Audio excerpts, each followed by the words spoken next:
Doctor Pallavi Patel जी।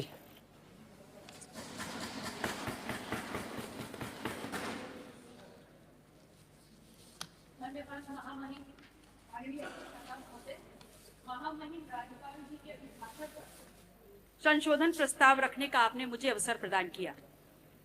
प्रयागराज महाकुंभ के इस पवित्र अवसर पर, इस पवित्र महायोजन के लिए विभिन्न स्रोतों से, विभिन्न रास्तों से सरकार को लगभग 7,500 करोड़ का निवेश प्राप्त हुआ।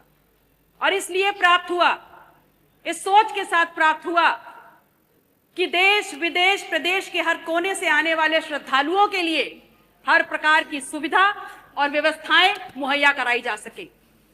लेकिन कहना गलत नहीं होगा कि सरकार को चलाने वाले लोग और उनके चंद मुट्ठी भर अभिन्न मित्रों के लिए ये महाआयोजन आर्थिक वरदान साबित हुआ है।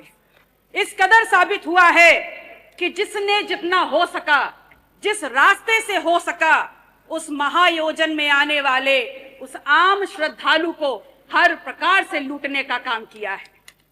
मान्यवर, आज दिल्ली से अमेरिका जाना सस्ता हो गया है। और ध्यान रखिएगा, मैं डंकी रूट की बात नहीं कर रही। आज दिल्ली से अमेरिका जाना सस्ता हो गया है, लेकिन दिल्ली से प्रयागराज जाने की कीमतें आसमान छू रही है। 3 लाख करोड़ का आपको राजस्व मिला और उसके बाद भी आम आदमी सुविधाओं के लिए, व्यवस्थाओं के लिए हांफता, रगड़ता, रोता नजर आ रहा है। मान्यवर, सामाजिक और धार्मिक आयोजन में सरकार ने अपनी तरफ से व्यवस्था की गारंटी ली थी, तो आज सरकार को सामने आकर के इस बात को स्वीकारना होगा कि आप ठीक व्यवस्थाएं दे नहीं पाए। उस महाकुंभ में आई हुई संख्या को अपनी उपलब्धि ना बताएं, क्योंकि उस महाकुंभ में आई हुई जो संख्या है वो भारतीय समाज के धार्मिक चेतना का परिणाम है, वो आपकी उपलब्धि नहीं है। उसका श्रेय लेना बंद करिए, बल्कि प्रमुखता से सामने आकर के जो खामियां हुई हैं, जो अव्यवस्था हुई है, उसको स्वीकारिए और सबक लीजिए कि आगे ऐसा दोहराया ना जाए। मानवर, समता, समरसता के तथाकथित संदेश के साथ इस महाकुंभ का आयोजन सरकार ने किया। और सरकार इतनी निरंकुश हो गई, सरकार का प्रशासनिक अमला इतना निरंकुश हो गया कि आपने तमाम नियमों को धता बताते हुए वीआईपी कल्चर खेलना शुरू कर दिया। और इस कदर उसको आगे बढ़ा दिया कि वहां पर वर्गीय विभेद के कारण अव्यवस्था और वहां पर भगदड़ की भेंट चढ़ गया। आम जन की आस्था, आम जन की भावनाएं के साथ जो खिलवाड़ हुआ है, वो महज निंदनीय मात्र नहीं है, बल्कि एक पाप है। और वो पाप इस कदर है कि किसी भी प्रकार से स्वयं मां गंगा भी उसको नहीं धो पाएंगी। कितनी देर में आएगा? आप कह रहे हैं कि विपक्ष धार्मिक आयोजन महाकुंभ पर राजनीति करता है, तो एक छोटा सा सवाल आपसे पूछ रही हूं कि ये बताइए, 22 जनवरी 2025 को जब संपूर्ण मंत्रिमंडल परिषद की वहां बैठक आपने आयोजन की थी, तो क्या आप मंत्रिमंडल के लोगों को ले जा करके वहां भजन कीर्तन करा रहे थे? वो भी तो एक राजनीतिक बैठक थी ना। तो फिर राजनीति विपक्ष कैसे कर रहा है? असल में राजनीति कंप्लीट 100% शुद्ध राजनीति तो आप कर रहे हैं, और उसमें भी इस कदर राजनीति कि आपने वहां पर भी, उस पवित्र स्थल पर भी पिछड़ों को पीछे ही छोड़ दिया। आपका नारा है सबका साथ, सबका विश्वास, सबका विकास। तो अगर बात विकास की है, अगर बात विश्वास की है, तो फिर ये बताइए कहां है विकास, कहां है सबका साथ और कहां है विश्वास?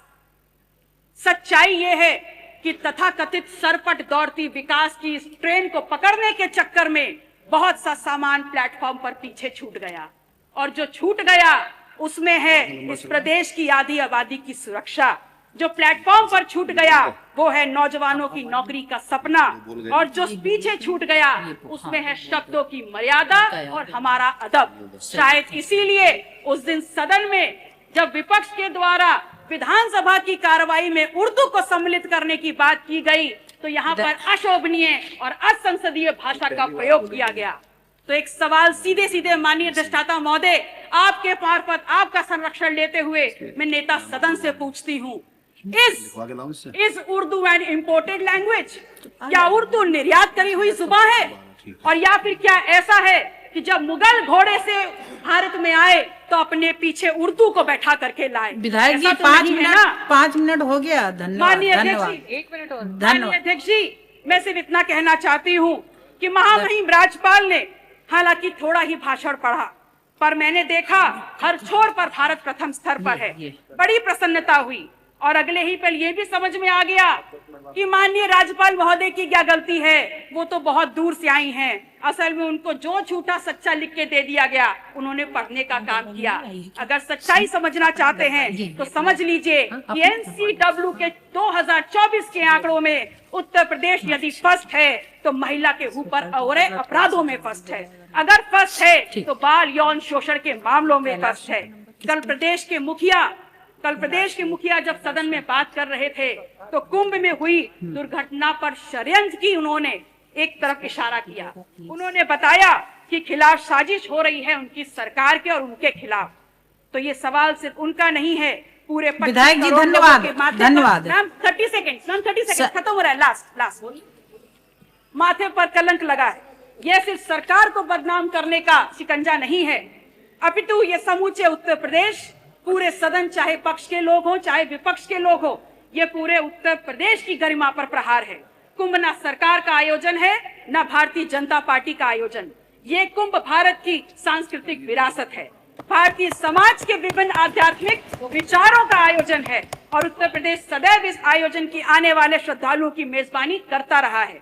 और अंत में मैं सरकार से मांग करती हूँ कि जो लोग भी षड्यंत्र में शामिल हैं उनके नाम सामने लाए जाएं, उनको कठोरतम सजा दी जाए। माननीय अधिष्ठाता महोदय, समय की बाध्यता है, मैं आपसे निवेदन करूंगी कि अपने क्षेत्र सिराथू से संबंधित जितने भी प्रस्ताव हैं मैं टेबल कर रही हूं, कृपया उनको मेरे वक्तव्य के साथ जोड़ने का कष्ट करें। नमो बुद्धाय, जय संविधान।